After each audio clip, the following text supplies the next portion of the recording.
isn't he, off the end of the track? But that's the first corner of the lap. He needs to be in front of the last corner. Well, it looks to be then. It's Uriarte, goes wide there, goes wide, but does he cut it back on the inside? Yes, but he only slots into third position. Where's Danish? Danish is in sixth place at the moment. Keep your eye on the 13, the series leader. He needs to be so clever in these final laps. He can't afford to keep losing big points to Uriarte. Ega Pratama pulls out. Is he going to pass him? Oh, it's a photo finish, a photo finish. What? Who will it be? Was it Indonesia? Danish. It's a photo finish for sure. Was it Indonesia? Was it Malaysia? It says it's Pratama, but we don't know.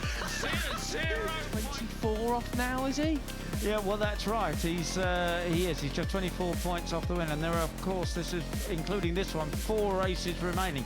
Still 100 points on offer, so it can change dramatically. But really, he has picked them up in the last this afternoon. Let's get a rundown of the starting grid then, the full whack of it. Pratama from first, Uriarte second, Morelli third, Mitani fourth, ahead of Christian Daniel in fifth position. He reckons he could have done a bit better. Carter Thompson, a surprise down there in 19th position. A crash in that qualifying put him down further down the grid than he'd like as well. But there's some very fast ex-rookies we're seeing now as well, Peter. Yeah, that's it. Jose Antonio Reyes, of course, he's dominating Moto. It's like an Asian tap, but it is stop and go, and he said that's the sort of track I like. And of course, he qualified fourth fastest. So very interesting to see it, and interesting to see, obviously, you know, that suited Veda, and see if the other Asian riders do as well. Well, you know, what is the weather?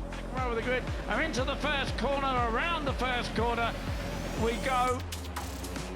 But it is the 54, it's the 54 of Veda Pratama. No surprise there, he leads. He leads from Brian Uriarte and Zen Mitani there in third place. Marco Morelli got pushed back after a sluggish start time. But look at that, we've got the light rain flags with rain jackets on from the marshals in the background then. It could be drama already at the very start of this race. And everybody just feeling their way round here.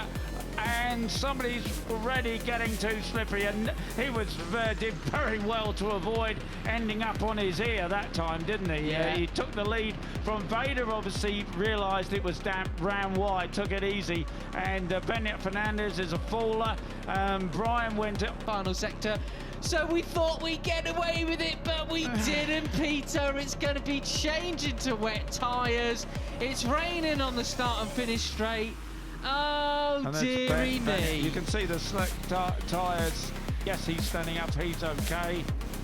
Yeah. We'll be miffed with that. I mean, it's one of those things, when the rain comes as quickly as it did there, you know, what can race direction do anything about that? You know, they need to get the alert from the marshals, and then they need to take a decision. They did, where at one corner there was just an immediate deluge of rain, and the rest of the circuit was completely dry, and 6 riders went down all in one turn, and there was just nothing they could do about it.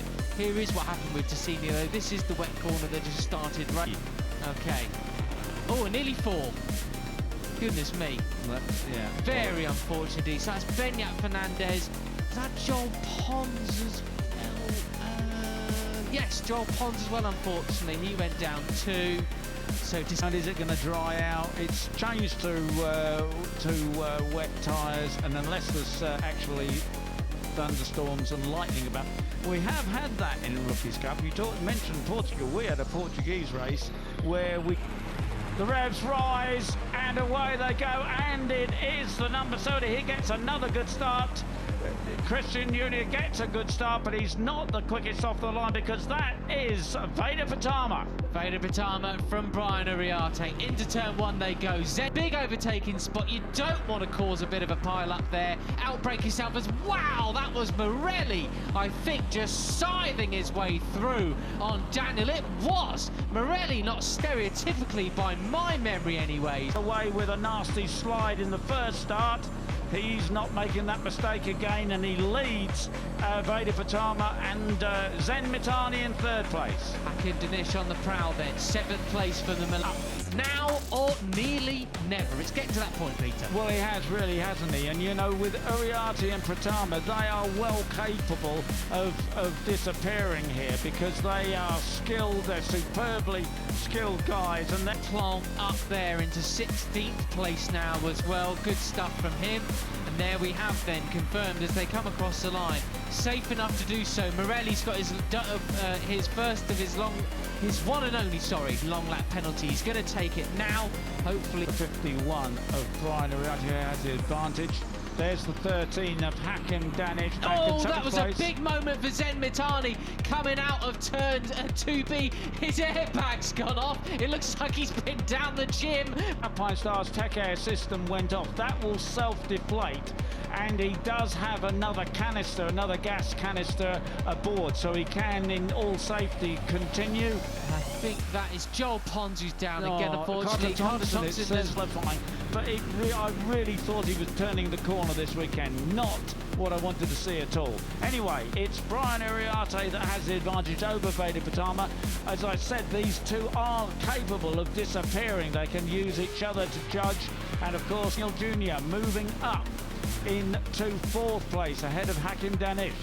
Hakim Danish, Zen Mitani and Kyaksiak Singapong there. Mike Yu just behind them then, coming out of the final turn. Look how conditions. And Marco Morelli back in 15th place, having done his long lap penalty. Brown is up to 19th, Mounsey is 20th. Not the kind of progression we were hoping to see from them so far, but look at, they've got Lennox. It's great to see him have his Grand Prix start, but here is the long lap penalty for the number 95, Marco Morelli. There he goes, just threading it, isn't it? Yeah, it was beautifully absolutely done. Brilliant. Yeah. And you know, Brian Uriarte, I don't think he's going to be too upset by that. He will, you know, hopefully learn from that, and he's going to follow Veda.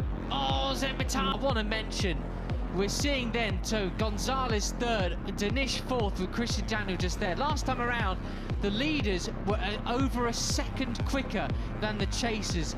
Fascinated to see what they're going to be this time around, because it is the man who's challenging him for the cup, and there are only 4 races remaining, so he cannot play a championship card here and just cruise into 2nd place. He's got to go after Veda. Uriarte was 0.4 of a second slower. That's going to get faster, brake a little later, throttle on a little bit earlier, and will they close the gap to this leading duo? That's a battle. It's a superb battle out front, and it's, you know, great to see David Gonzalez doing so well. He had that superb back now and in 3rd place. So although he did manage to come away from Sachsenring with a 5th, which isn't too bad, unfortunately terrible news for the Dutch, as Jurien van Kruchten has gone down.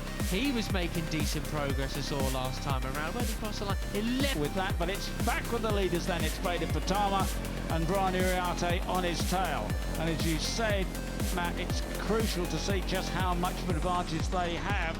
2 seconds they had over the opposition at the end of the last lap, and it's holding. But he does need to stop letting them close in on him in the championship at this stage in the game, doesn't he?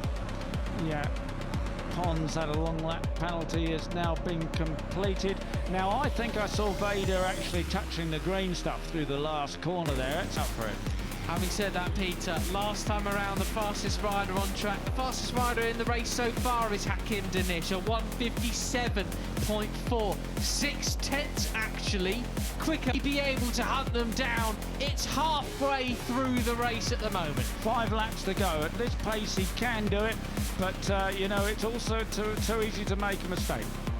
Hakim Danish was superb in the rain. Letting them know how far Danish is. Do they care? Is it just about them two? Do they need to know at this stage? That is the question. Yeah, I would suggest they're just going as hard as they can. There's, you know, if you're pushed to try any harder, it could well come undone. So Danish looking for, but looking behind him was Brian Uriarte there, just gauging how long a distance it is back to Gonzalez and Danish. See Danish not quite so comfortable through the mid-section of the circuit, the more flowing part. Gone after Danish, so you know, it's now Danish, Daniel and Gonzalez And there is Benya Fernandez on the number 7. So he's out there. That's the main thing. He's out there. That's Pons circulating, trying to keep out the way. And Mounsey is up to 14th place, and Brown he's got Christian Daniel Jr. on their tail.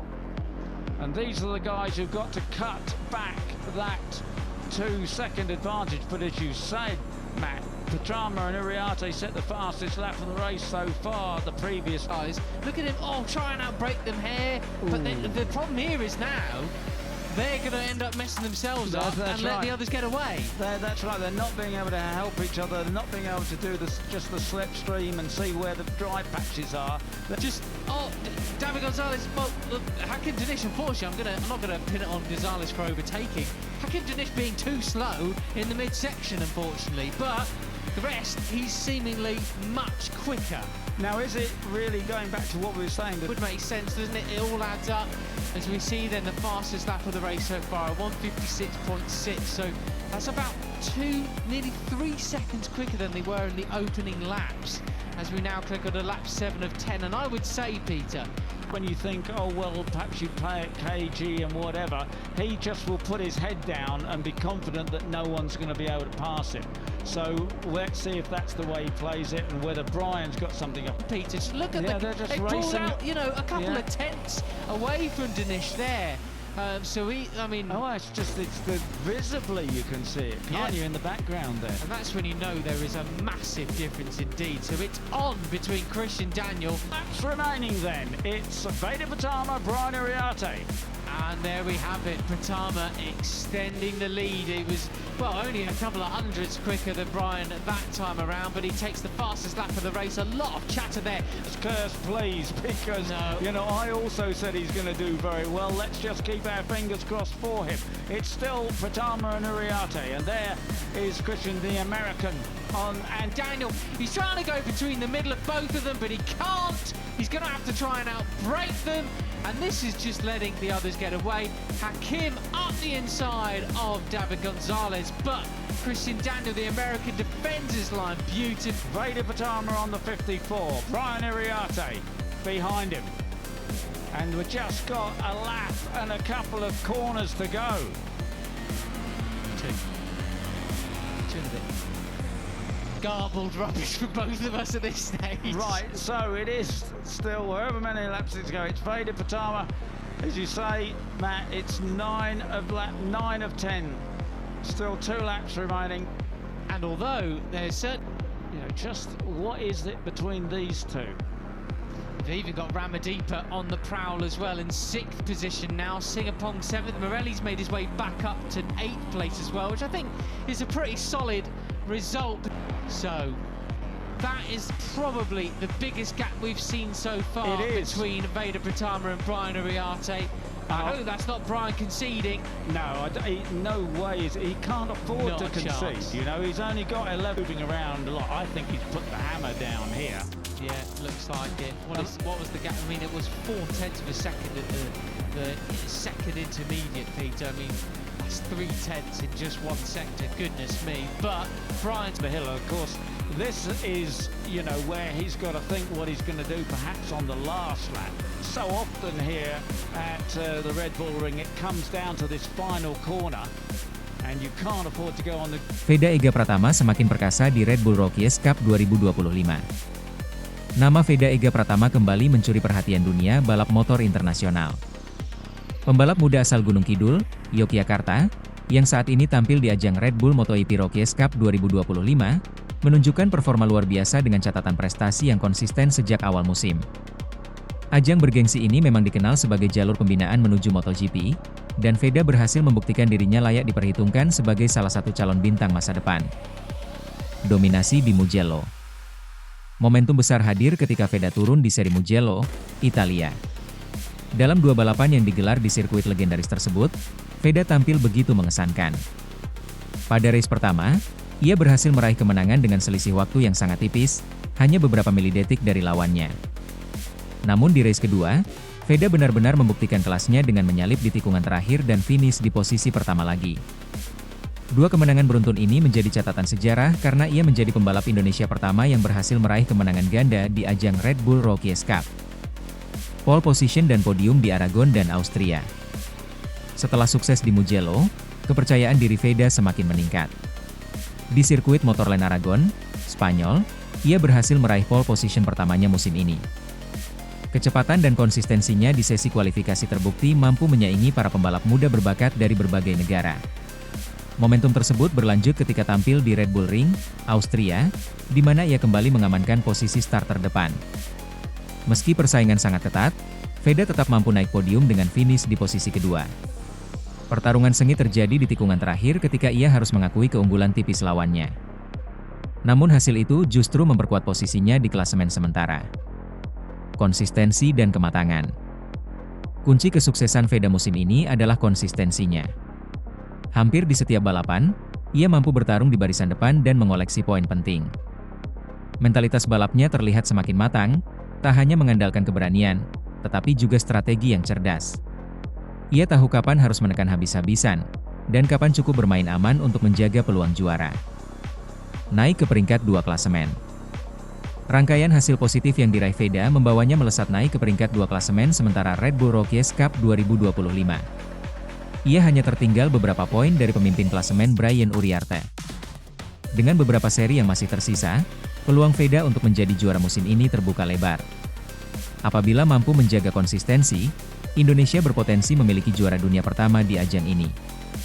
Kebanggaan Indonesia di pentas dunia. Prestasi Veda Ega Pratama bukan hanya menjadi kebanggaan pribadi, tetapi juga bagi Indonesia. Lagu Kebangsaan Indonesia Raya yang berkumandang di Mugello menjadi momen emosional yang membuktikan bahwa talenta tanah air mampu bersaing di level internasional. Kehadiran Veda di Rokies Cup juga membuka jalan bagi generasi muda Indonesia untuk terus bermimpi tampil di Moto3, Moto2, hingga MotoGP. Menuju masa depan gemilang. Banyak pengamat menilai bahwa jika Veda terus menunjukkan performa impresif, ia berpeluang mendapat kesempatan promosi ke ajang Moto3 dalam waktu dekat. Jalur pembinaan Red Bull Rokies Cup memang dirancang untuk melahirkan pembalap masa depan, dan nama Veda kini masuk dalam radar tim-tim besar di kancah dunia.